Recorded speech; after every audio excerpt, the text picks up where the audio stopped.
Hi! The wind tore across the empty Idaho trail like it had something to prove. Dust clawed at the wheels of a battered wagon limping toward a weathered ranch house, its horse limping, ribs showing. A threadbare blanket rustled in the wagon bed. Two small faces peered out, wide-eyed and silent. Their mother stepped down into the dirt, her boots splitting at the seams, her voice already broken before she spoke. "Please," she said, voice shaking but steady. "We can sleep in the barn. We don't need much." Dean Harper stood in the doorway, arms crossed against the frame. He looked at her for a long moment. Then simply, "You'll sleep next to me, or not at all." The woman froze.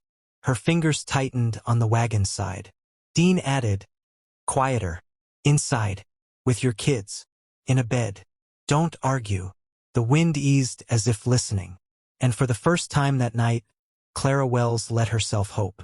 Dean Harper hadn't spoken that many words at once in months.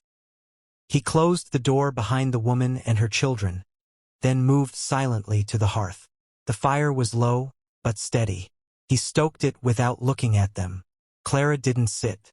She hovered, uncertain. Her children pressed close against her legs. One sniffled. The other coughed. A sharp, hollow sound that made Dean wince. "You can put them in the bed," he said without turning. "It's clean." Clara blinked. "Where will you sleep?" Dean pointed toward a folded wool blanket near the fireplace. "There." She hesitated. I didn't ask," came out sharper than he meant. The kids looked up at him, eyes round and full of fear. Dean cursed himself silently, then softened his voice. "Let em rest. You too." She nodded, gently lifting the littlest one into his bed. The older boy followed without a word, curling beside his sister like they'd done it 100 times before. Maybe they had. Dean sat down by the fire. His hands moved to his boots, then stopped. He stared at them. Mud still crusted the soles. One lace was broken. He remembered another night, years back. Rain hammering down on Tennessee soil, the air stinking of blood and powder.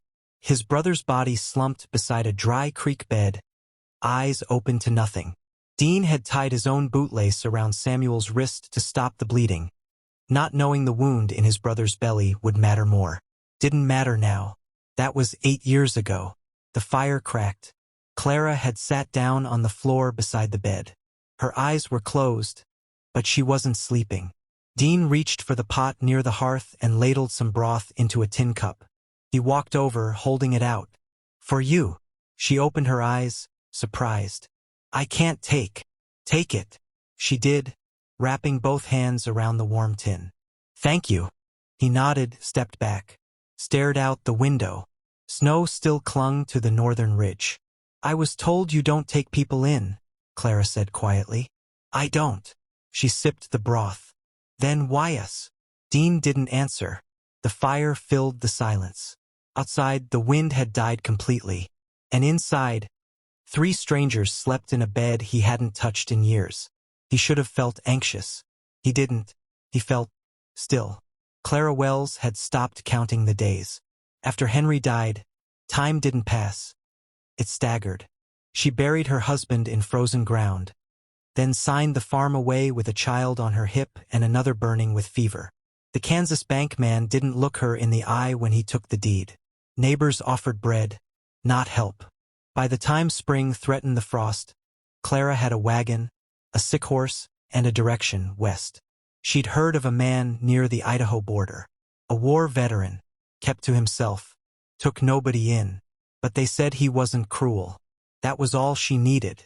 She didn't remember the last mile, only the sound of the wagon groaning, the wind howling, and her own voice as she stood on Dean Harper's porch. "Please, we can sleep in the barn." Dean didn't know why he said yes. He didn't want guests, didn't want children underfoot.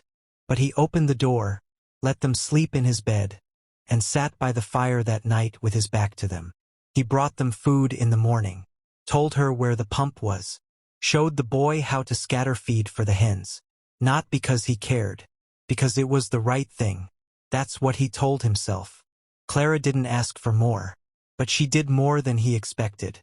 swept the floor, folded blankets, boiled water for laundry without being told. She moved like a woman who expected nothing, and was grateful for anything. Dean hadn't lived with anyone in 8 years. His cabin had become a shell like him. But now there were 2 small voices at dusk, one soft song in the mornings, and a woman who worked beside him without a word. It unsettled him, and soothed him. One evening, he found Clara stitching an old curtain by lamplight. "You sew too?" She nodded. "Used to make dresses." Before. He didn't ask before what.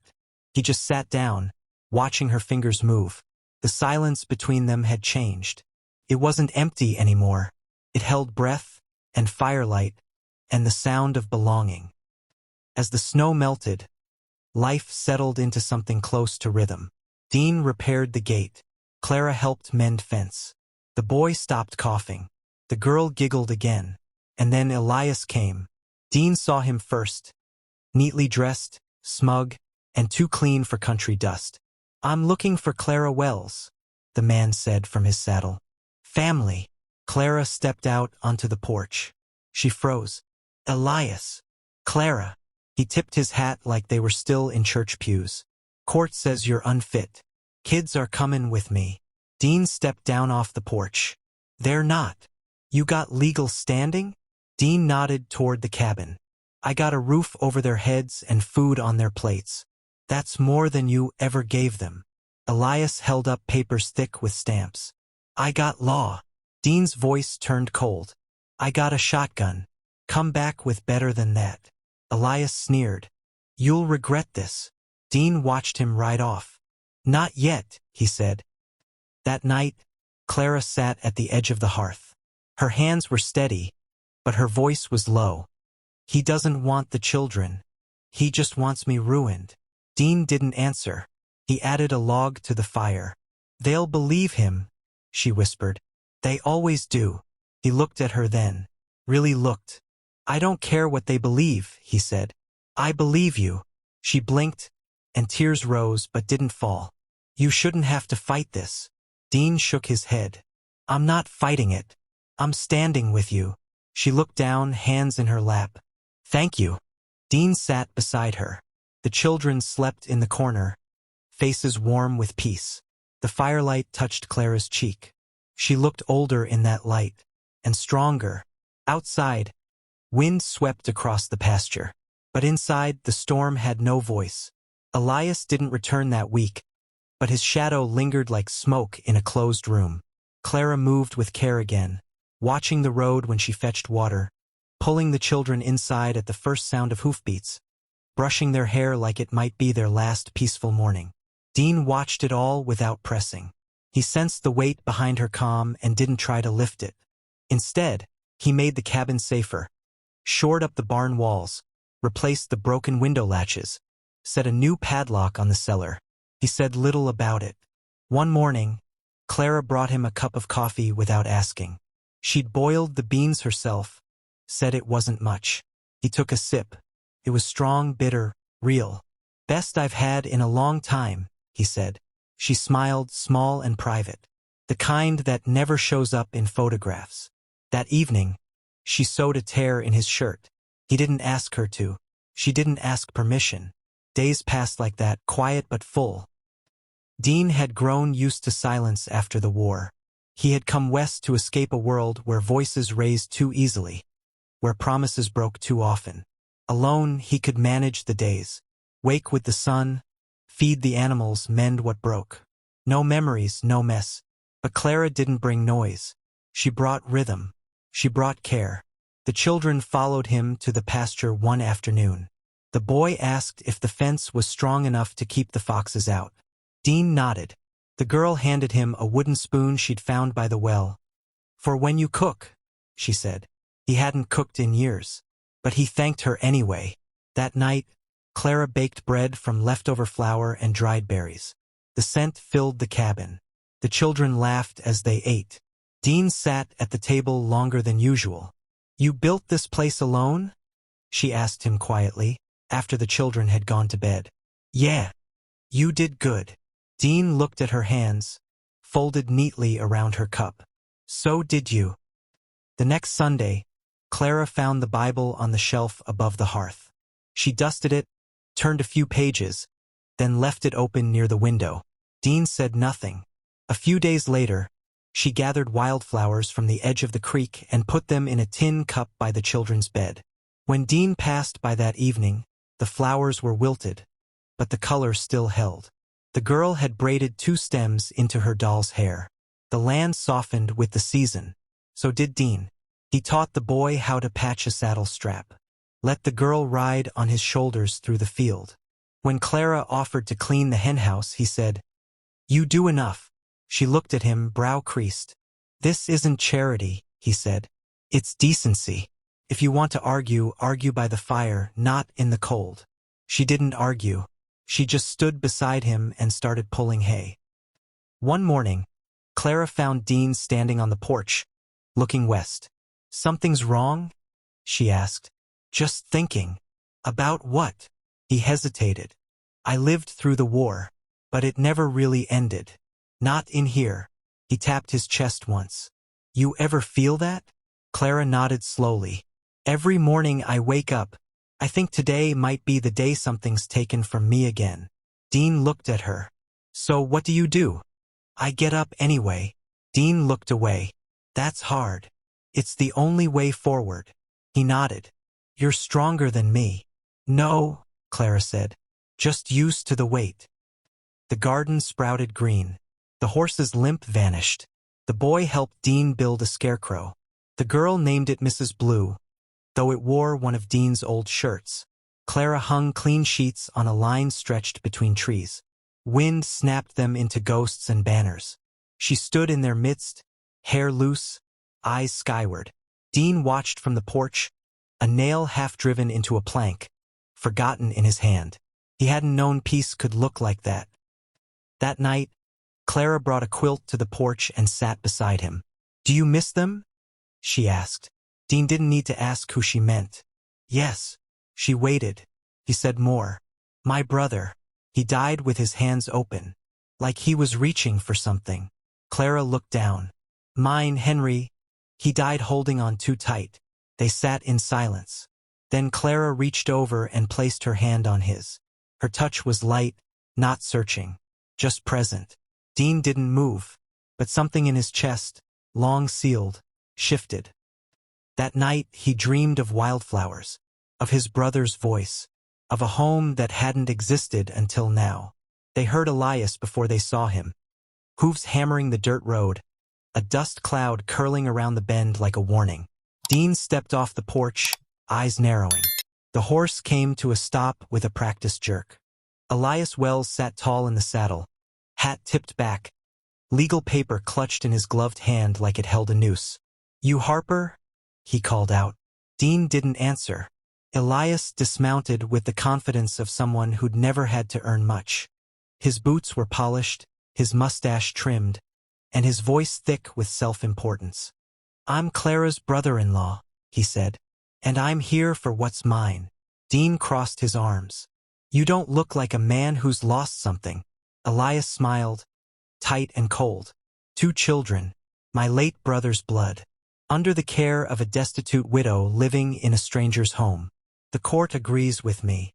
He held up the document. Clara appeared in the doorway, the children behind her. "Elias," she said, voice flat. "Sister." He tipped his hat with mock civility. "Thought you'd be glad to see kin. You never spoke to Henry in his last year. You never once came to the farm. I didn't see the point in investing in something doomed to fail." Dean's jaw flexed. "You should leave." "I'll leave when the law tells me to." "The law ain't here," Dean said. "But I am." Elias narrowed his eyes. "Then I'll see you both in town. You've got 5 days to explain yourselves before a judge." He climbed back into the saddle and left a trail of tension behind him. Inside, Clara stared at the folded document in her lap. The official seal shimmered like a blade in firelight. Her daughter coughed in the next room. "He wants them," she said softly. "Not for love, for leverage." Dean sat across from her. "Then we fight." Clara looked up. "Fight who? The town? The court?" The rumor's already spreading. We fight for them, he said. And we don't do it alone. The next morning, Dean hitched the wagon and rode into town alone. He stopped at the courthouse, then the sheriff's office. He asked questions. Read names. Found out who was sitting on the school board, who signed off on custody hearings, who owed Elias favors and who didn't. When he returned, Clara met him at the gate. Well? She asked. It'll come down to character, Dean said. Yours, mine, his. She folded her arms. I've scrubbed floors, birthed both children without a doctor, kept them alive when we had no food. If that's not character, what is? Dean met her eyes. Then we show them. In the days before the hearing, Clara sewed patches into the children's clothes. She washed their faces before dawn. She helped Dean gather fresh eggs and bundled them into a basket to bring into town. She didn't talk much, but when she moved with purpose. Dean spent nights at the table writing statements by lantern light. He wasn't a man of words, but he was a man of truth. That would have to be enough. The courthouse was full, not just with lawmen and judges, but with townspeople too, curious, judgmental, some just bored. Elias arrived in a pressed coat, nodding to familiar faces. Clara entered with her children at her side, their hair brushed and shoulders square. Dean walked behind her. The judge, an older man named Rigby, called the room to order. Elias began with practiced charm. She's not fit. No stable income. No land. Lives off the charity of a man she barely knows. He looked at Dean, a veteran with no family of his own, living with a widow and 2 children. I ask the court to consider whether that's in the best interest of these minors. Murmurs followed. Clara stood slowly. She didn't carry a prepared statement. No paper in hand. Just her voice. I left Kansas with nothing but a wagon and 2 children. My husband was buried under frozen earth, and the bank took what little we had. She looked at the judge. But I did not leave my children. I fed them, carried them when they couldn't walk, held their hands through fever, sang them to sleep when I was too tired to stand. I brought them here not to beg, but to start again. She turned, meeting the gaze of each board member. I didn't expect kindness, but I found it. Dean Harper didn't take us in because he had to. He did it because he couldn't leave us out in the cold. He taught my son to build a fence. He taught my daughter to care for hens. He didn't just shelter us. He welcomed us. Her voice steadied. If you think survival disqualifies me, then you've never known hunger. If you think accepting help makes me weak, then you've never been alone with 2 children and no coin to your name.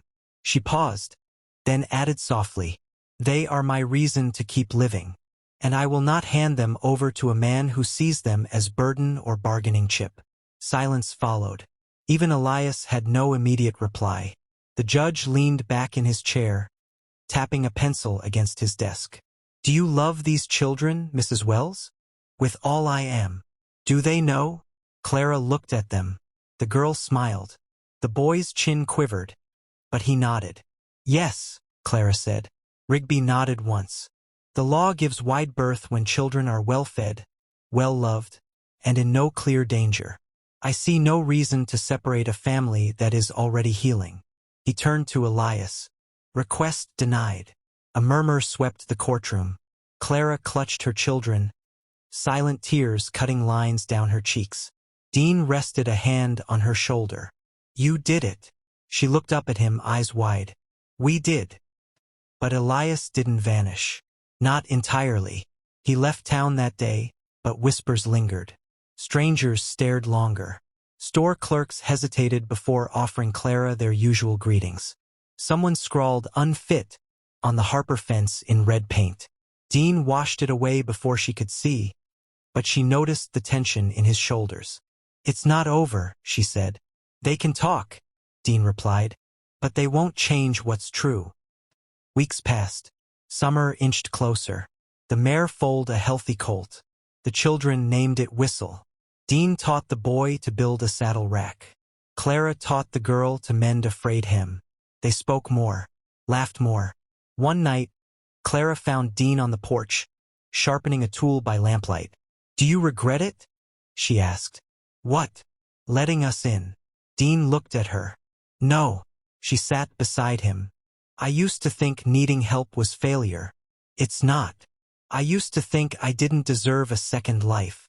You do." She studied his face in the lantern glow. "So do you." That night, they sat by the fire after the children were asleep. Clara pulled her chair closer. "Before Henry," she said, "there was a boy I liked. He wanted to marry me, but my father said no. Said the boy had no future." Dean didn't respond. She looked over. "That boy reminds me of you." Dean's eyes held hers. "Did you love him?" "I think I could have." Dean nodded. Clara added, "But I didn't know what love looked like then." "Not really." He looked into the fire. "What does it look like now?" Clara reached across the space and took his hand. "Like someone who stays, who listens, who sees you, even when you don't see yourself." Dean didn't speak for a long time, but he didn't let go. The town meeting was held in the old schoolhouse. Benches pulled close, air thick with heat and suspicion. Clara stood near the front, hands clasped, chin raised. Dean sat behind her, silent, watchful. She wore the same dress from the court hearing, freshly washed, mended at the sleeve. Her children waited outside with a neighbor, unaware that their future hung again on whispered doubt. The topic was simple. Should Clara Wells be allowed to teach? Elias wasn't there, but his shadow was. A few voices claimed she wasn't fit, that children should be raised by their own kind, that war widows should know their place. When the murmurs faded, Clara stepped forward. "I'm not here to convince you I'm perfect," she began. "I've lost a husband, a home, and nearly lost my children, but I haven't lost who I am." She looked at them one by one. "I can read. I can write. I've taught my children to count, to spell, to hope. I've taught them honesty and hard work. I've lived through fear and I've kept going." A pause. "I don't ask for charity. I ask for the chance to give what I've learned to your children, to this town. Because I believe what we plant now is what our children will grow into." A long silence followed. Then the board voted. One by one, hands raised. Unanimous. Dean stood when she turned around. Her eyes brimmed, but she didn't cry. Outside, her children ran to her arms. Dean stepped close. "It's over," he said. She nodded, pressing her forehead to his chest. "I didn't win for them," she whispered. "I won because you believed in me before I did." Dean leaned down, his voice low and firm. "I would have stayed with you even if the whole world stood against us." She smiled. Then, in the quiet outside the schoolhouse, they simply held each other, while inside, a town finally saw who Clara Wells truly was.